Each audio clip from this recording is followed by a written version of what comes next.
I did a video the other day about Gypsy Rose Blanchard and other people who have committed matricide. In it, I spoke about this lady, Erin Caffey.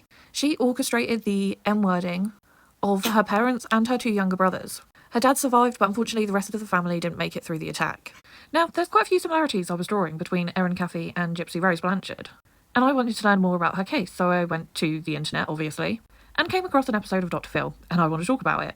Because we all know that Dr. Phil interviewed Gypsy Rose Blanchard, and I guess you could say he pressed her somewhat, but it is such different energy to his interview with Erin Caffey. And this is just purely talking about the Dr. Phil episode and not making the comparisons. I will do that in another video. But this Dr. Phil interview was just, it wasn't good, okay? So like I said, Erin's dad survived the attack, and he's on the Dr. Phil episode.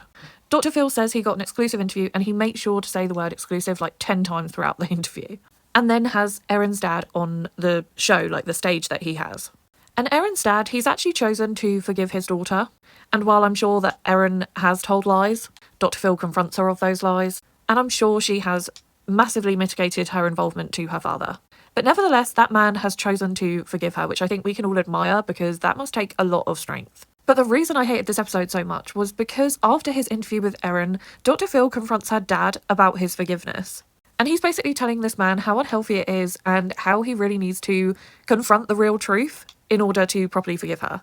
And it's really annoying because I kind of see what he's saying. He was saying she can't have full rehabilitation if she doesn't fully be held accountable for the crime, which I absolutely agree. And he tells the dad that you can't fully forgive her if you don't really know all the details of what you're forgiving. Again, completely agree with this. But just think about what this man's been through. He lost his entire family overnight.